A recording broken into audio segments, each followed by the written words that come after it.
Welcome back to Subtle Rampage podcast, where we discuss the things that I feel like discussing. Sometimes those are things of a political nature, sometimes they're things of a cultural nature. Usually it's both, because those things, as we know, tend to intertwine quite a bit. Today I wanted to hold up.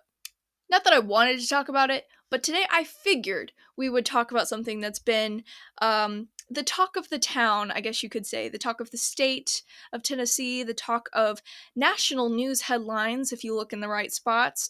The Covenant School Shooters Manifesto. Pages of it were leaked. Let's get into it.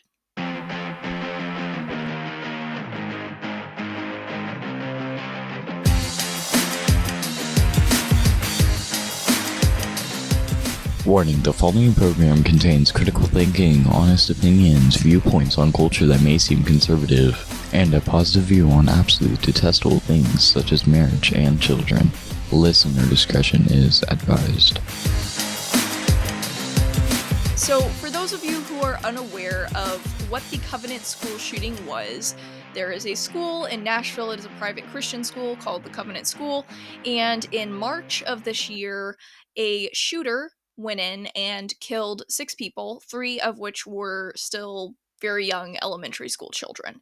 So it was kind of a big deal, kind of ruined, from somebody who enjoys politics, kind of ruined the rest of Tennessee's legislative session, and prompted Tennessee's special legislative session that we held this August. But for those of you who live outside of the state, you probably don't care about any of that.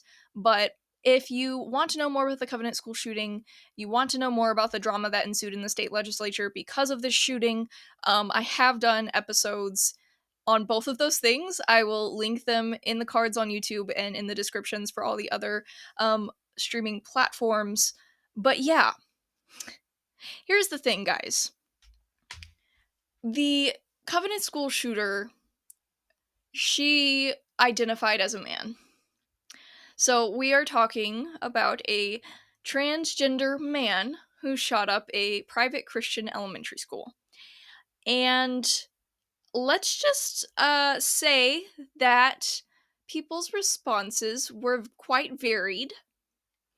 There was a lot of people who were immediately screaming for gun control. There were a lot of people who were immediately screaming for, this transgenderism stuff to go away, and that there was just a lot of opinions, a lot of very heated emotional opinions circulating this topic. Now, something that has been part of this discussion about the Covenant School shooting since the very beginning is what people have been calling the shooter's manifesto.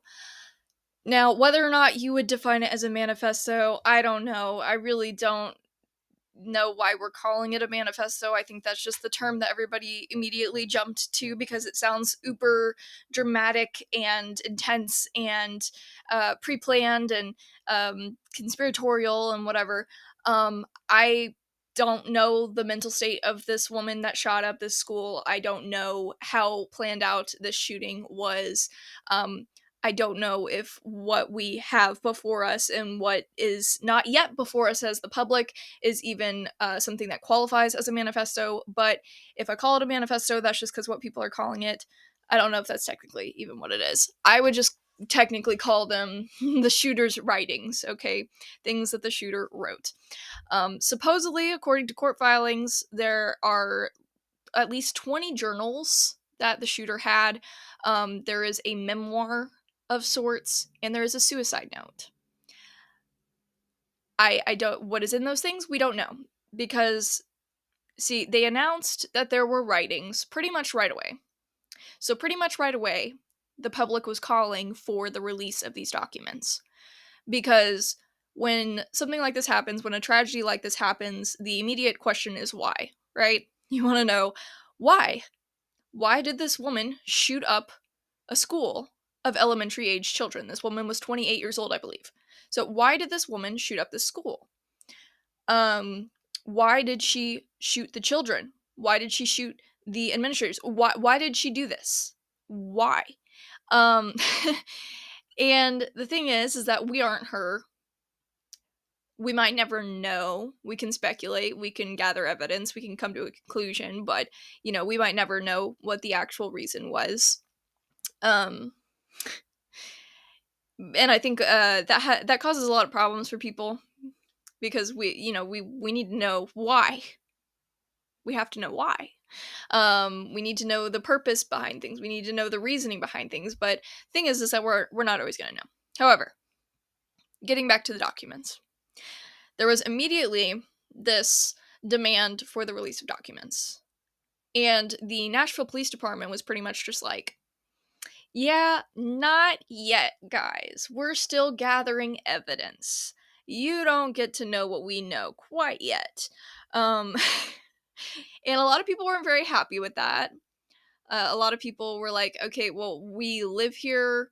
We live in the state. We live in the city. We deserve to know the details about what happened. It should be public record, etc., etc. And the documents were just kind of staying behind this protective glass. Not even glass. I would say protective cement because we can't see them. You can see through glass. You can't see through cement. So yeah, these documents have been behind protective cement this whole time since March. It is now November. So this has been an ongoing conversation.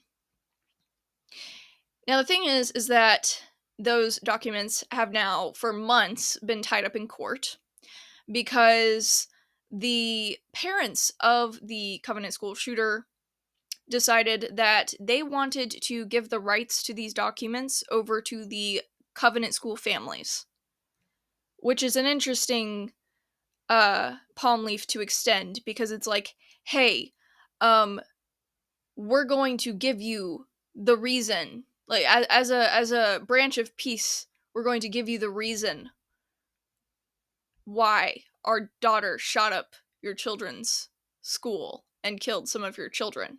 I'm not saying that is like, I'm sure the intent was like, hey, we're gonna give you, say over these documents so that, you can do with them what you will because you're the ones who were impacted the most by this, and we feel bad, and we're so sorry, and you just do with it what you see fit. So I'm sure that was the attitude behind it, right? But the thing is there comes in a legal question of, can they do that? Can these parents of the shooter say, hey, this stuff that's been logged as evidence, we want to give it to somebody else, even though it's not in our custody. We want to give it to somebody else. So that's been tied up in the legal system for months now. Um, I don't understand all of the legalities behind it because I'm not a lawyer and I really, yeah, it's not my forte. But yeah, so that's the thing. All fine and good. Here is my opinion. I don't need to see these documents. I don't. I think most people don't need to see the documents. I think most people don't really actually truly care that much to read through the written ramblings of somebody who was not 100% there in the head, whether that was full mental illness, whether it was spiritual oppression, whatever it was. This person who shot up this school was clearly not right in the head, especially seeing what we have seen from the leak of her documents. Um, so I don't need to see it. A lot of people don't need to see it. However, caveat. Um, if we're going to call a special session for the purpose of legislating public safety, which is just a nice little calm term for legislating, guns. If we're going to call an entire special session for that based on the events of this shooting, if we're going to spend like half of a normal legislative session focused on the events of this shooting, don't you think that those lawmakers should have access to these documents, to anything that had to do with this event that has prompted so much conversation about legislation. Don't you think that the ones making the laws should have everything that they need at their disposal to make those laws and actually be able to understand why they're making those laws? Like, that's just my opinion. Unless and I've said this before, unless we think that our lawmakers up there in Nashville are going to turn around and shoot up a school anytime soon, I don't see why they can't have confidential access to these documents. Just even if there is no reasoning in there, even if it is all absolute nonsense, I don't see why they can't have access to it. I think that it causes more confusion and more speculation and more conversation about these things when you keep something locked away. Because when you lock something up, people are going to ask why it's locked up. You know, like if you know your parents have a safe in the house with a lock on it, you're going to be like, "Okay, why is there a safe in the house with a lock on it?" You know, do they have to answer you? No, but it's going to cause questions, it's going to cause speculation. Heck, it might even cause somebody to attempt to break the safe open, which is what happened with these shooters' documents, because now 3 pages of, I don't know, a notebook or something that the shooter wrote, 3 pages of whatever that is, have been leaked to the public. And now we can all read for ourselves those 3 pages of very disturbing and heartbreaking, nonsensical statements that this shooter wrote down. Yay. Also, before you get your hopes up, I mean, that sounds a little demented, but before you get your hopes up, okay, for the record, I will not be reading the writings of the shooter on this podcast today. They're kind of disturbing to read. There's a lot of explicit language in them.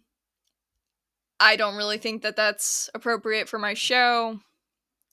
You can go read them yourself if you would like. I'll leave articles in the description of this episode, and I'm sure you can just Google the documents at this point and they'll pop up. So do what you will with that. Just know that they're hard to read, just on one hand with today's climate, and then on the other hand, knowing that an individual was struggling so much internally that they were writing this nonsensical stuff, and it's just hard to read. So do that at your own discretion. I won't be reading what she wrote. So who leaked these 3 pages of the shooter's writings? Steven Crowder.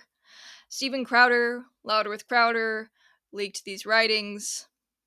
If you do not know who Steven Crowder is, I'm so glad that you decided to tune into my show as somebody who is not conservative. It is wonderful to have liberals. No, I'm kidding. No, if you don't know who Steven Crowder is, you're probably more apolitical. You probably don't keep up with things in general. But anyways, Steven Crowder, conservative commentator out of Texas, from Canada, but out of Texas, okay, is the one who, like, was able to break the story of these leaked documents, which is insane to me because, how many news media organizations are there in Tennessee? A lot. But nobody broke this story. Steven Crowder down in Texas broke this story? I question, and supposedly we'll get into it, but supposedly what happened is Steven Crowder's investigative team got a very vague email, like kind of being like, I might have information on this, and then they pursued it and they found the documents. Okay, supposedly that's the story from what I have read. I wonder why this person only reached out to Steven Crowder's team, or if they only reached out to Steven Crowder's team. Just wondering. I also think it's very interesting that, like, you know, the it's very interesting that Steven Crowder's investigative team is the one who was able to do this and not the Daily Wire's investigative team. I'm not crapping on them or anything. It's just interesting because they're right here in our own backyard. They literally are based out of Nashville now. Just saying. And there's a lot of very intense investigative journalists in Nashville. i.e. Phil Williams. But you didn't catch him breaking the story. So it's just interesting. I'm curious to know if whoever leaked this information to Steven Crowder's team reached out to other Tennessee news organizations and were ignored. Like, I wonder if they reached out and were like, hey, I might have information on this, and news media organizations ignored them. I don't know that, but I just question it. And even if they didn't reach out to any other news media organizations besides Crowder's team, I do kind of wonder, like,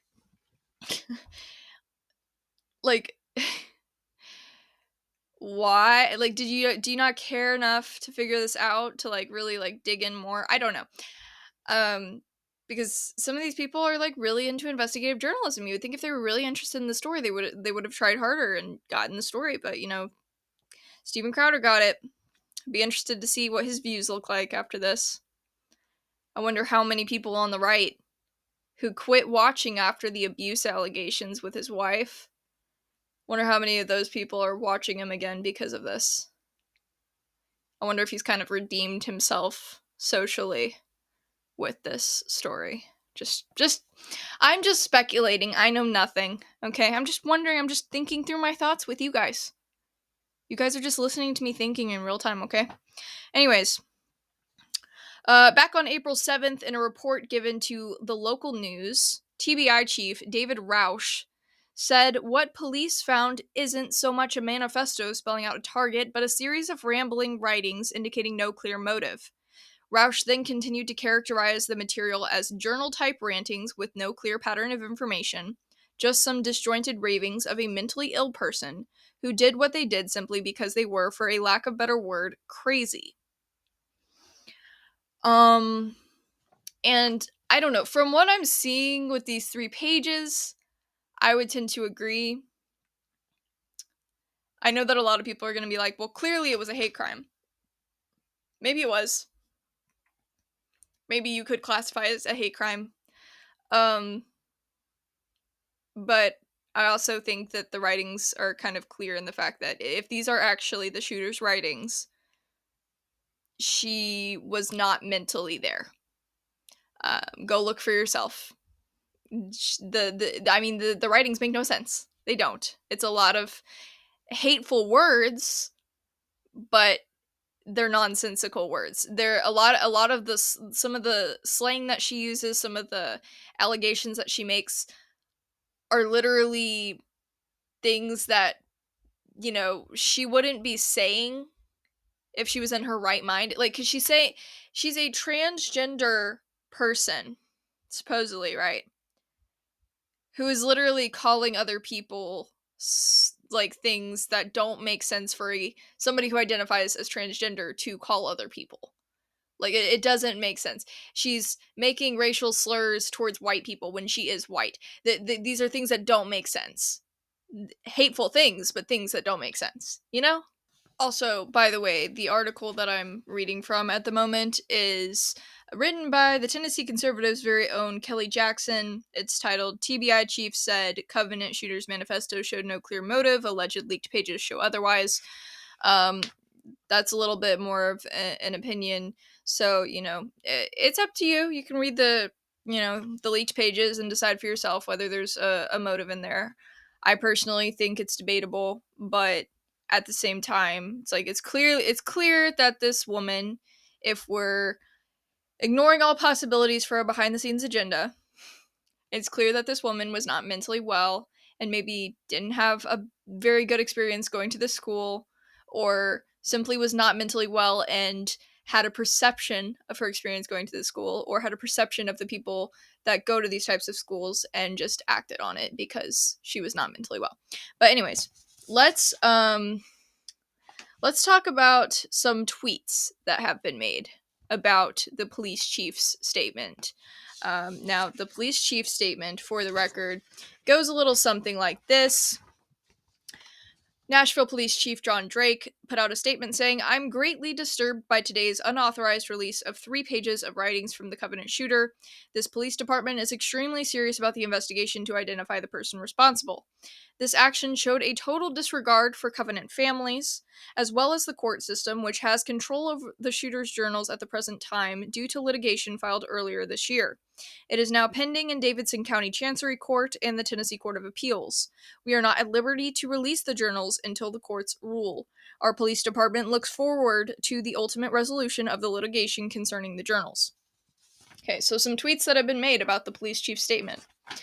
We have Nick Sordor, who said, "Nashville Police Chief John Drake is blatantly lying to people about the partial manifesto release." And he says, "I'll debunk a few of those lies. 1. Total disregard for Covenant families. The Covenant school families said in a court filing that the documents could be released after the school year ended, which is on or after June 8th of 2023. Second point that Nick makes is on Drake's statement, "We are not at liberty to release the journals until the courts rule." Nick says, "This is false. The counterparties in the I can talk. Okay. The counterparties in the litigation are literally suing for this information to be released. Nashville PD are the only ones preventing the release, as that is the only thing being demanded by the plaintiffs. The suit would be dropped if the documents were released. Like I said earlier, those documents are in police custody. Okay? It's not that the shooter's parents has these documents and is saying, 'Hey, Covenant families, you take the documents,' and like it's between the two of them. The police department has custody over these documents because it is evidence. The police department is the one who chooses whether or not to release them. So this litigation would completely go away. This whole legal tie-up would go away if the police department just released the documents, okay? The third point that Nick makes is on Drake's statement that Covenant families have control of the journals. Nick says, "This is false. Metro Nashville police have seized at least 20 journals from the shooter. Firstly, the Nashville Police Department and FBI have full authority on any writings, statements, or videos by the assailant. These are just more excuses to cover this up. Secondly, the families do not have control over the 20 journals. One of the plaintiffs suing for the release of these documents is the National Police Association, which represents police officers nationwide. Even they know this is a huge cover-up. Why are Metro Nashville PD and FBI fighting so hard to release these documents to the public?" I think they mean fighting so hard to not release these documents to the public. I think he messed that one up. Why are they lying to us? Okay, so that is what Nick has to say. And I don't know if this is a cover-up. I don't know what this is, because nothing has been shared with us, to be completely honest. But he is right on the point of the police department could simply release these writings to the public or to whoever. It could just be lawmakers and law enforcers. They could do that. No. Okay, they're just choosing to keep this stuff private. Okay, it is not up to the Covenant families. It is not up to the shooter's parents. It is not up to any of the parties in the legal battle. It is literally up to the police department. News Channel 5's Phil Williams. We've talked about him a couple times, I think.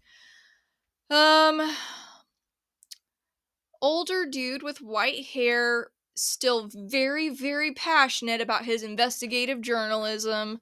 Nobody knows what his voting record is, but I have a pretty good guess. All right, so News Channel 5's Phil Williams tweeted out this statement. He said, "Multiple sources have told me that the selective leak of 3 pages of the Covenant school shooting manifesto is extremely misleading. People who have read the whole thing say there's something in there for everybody. Another one said she hated anybody and everybody, or she hated everybody, something like that." Okay, so well, the point he's making is that there's no motive in the shooter's documents because she goes after literally everybody.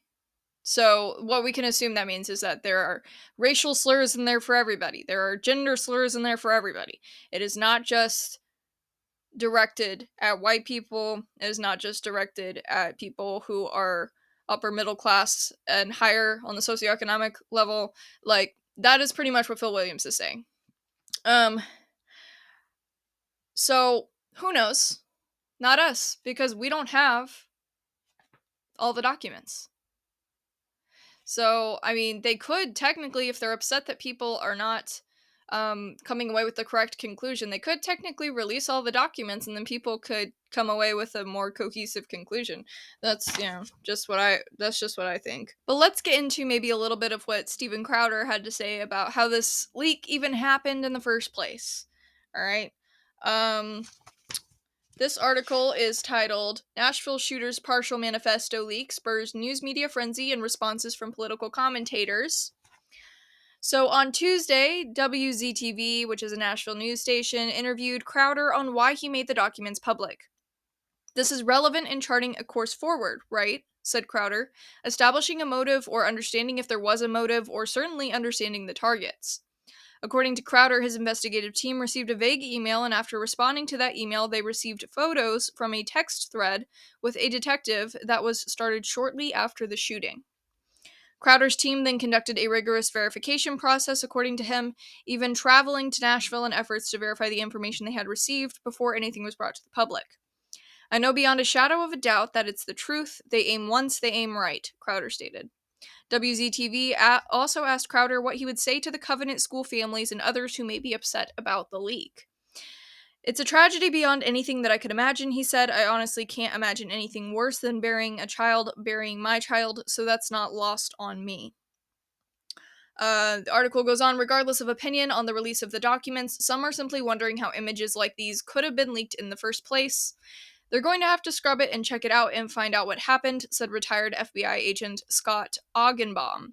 How did this sit here and how did it get released? I think that whoever had this information and leaked it to Crowder's team clearly either one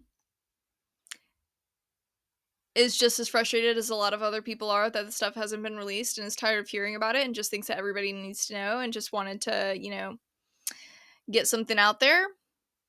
Maybe, I don't know.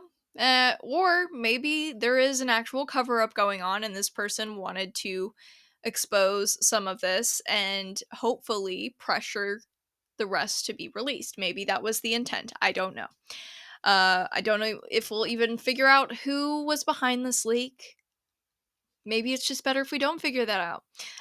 But yeah, anyways, the next thing that I thought was interesting here, okay, is that I was like looking through these articles and News Channel 2 here in Nashville, they put out an article on the whole shooter manifesto situation, okay? And the first line of this article was pretty much News Channel 2 writes, okay, online conspiracy theorists are saying that the news media is covering up something. But we, the news media, are here to tell you that we are not covering up anything. And it's like, huh? What? You realize how ironic that is, right? Like, I just, like, maybe they didn't realize how it would come across, but I'm just kind of sitting here. Whoever wrote this article for News Channel 2, like, did you not realize how, like, how that would come across? Like, you're literally just saying, we, the news media, don't worry. We, the news media, would like to inform you that the news media is not lying. You know what I mean? Like, it's just like a funny, like, why would you but the whole point is like News Channel 2 was pretty much trying to defend themselves. They said that they requested the writings immediately after the shooting occurred, but they're still waiting on the documents because they're following the law that News Channel 2 follows to obtain copies of public records. So, they submitted a public records request and they haven't gotten the records. That's pretty much what they're saying. They're like, we're not trying to cover anything up. And I'm like, okay, well, that's nice. But like, you realize you just said, some people say the news media is lying, but we, the news media, are here to tell you that we are not lying. And it's like, very believable. I am sure everybody out there that was doubting the news media is going to take your word for it. Like, what? But yeah, okay, the last part of this article reads, Nashville-based conservative political commentator Candace Owens posted to her social media saying, holding my comments regarding the Nashville Manifesto because I am unsure if it is in fact the manifesto or just 3 pages from the shooter's notebook. My earlier understanding, wrote Owens, was that the shooter had a detailed manifesto which spelled out the reasons for the attack which was being withheld.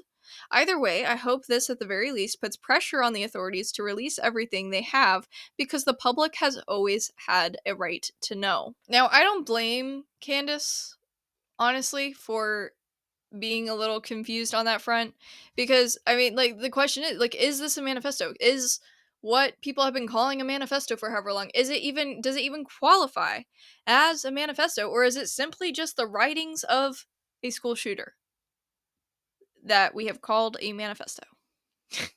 Because the thing is that earlier on in all of this, there were people saying, like, the reason that we don't want to release these documents to the public is because we are worried about copycat killers. We don't want people to follow the detailed plan that the shooter put together and go shoot up another school. There's also schematics of this school building in this manifesto. We don't want people to have that. Like, they were saying all these things that really made it sound like there was this detailed manifesto that the shooter put together, and like it was just like this big deal, and she really planned it out.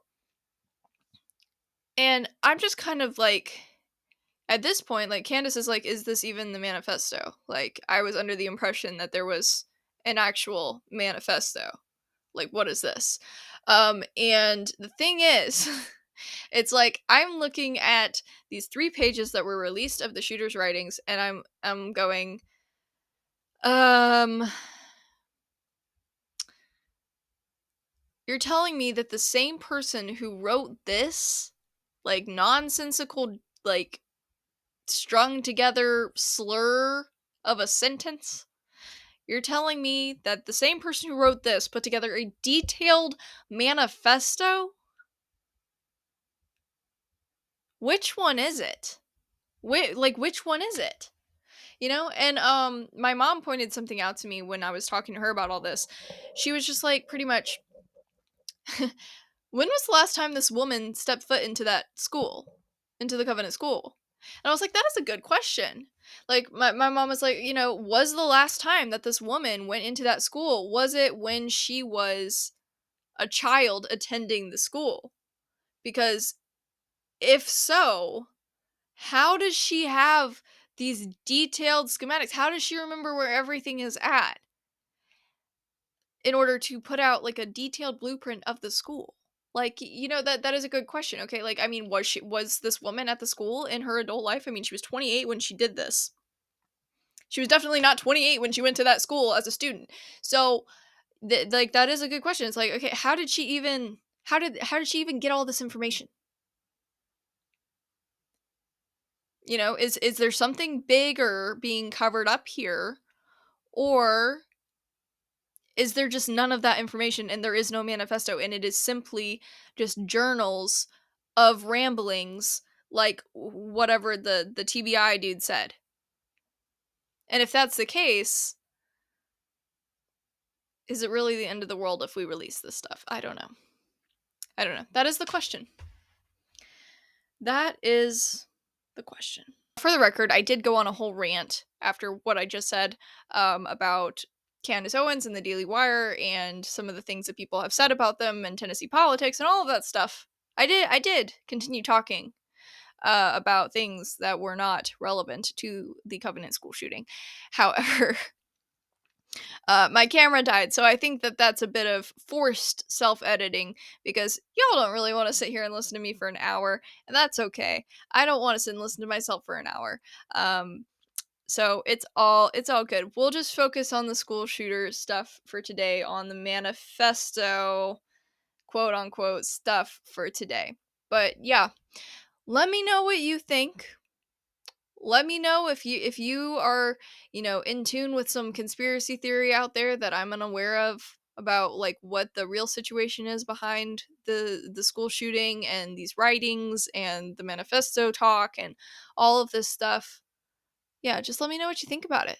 Let me know if you have any questions too. I do write articles on this stuff from time to time. I do know a little bit of information. So if I left something out and you have a question, just let me know and I will attempt to answer it.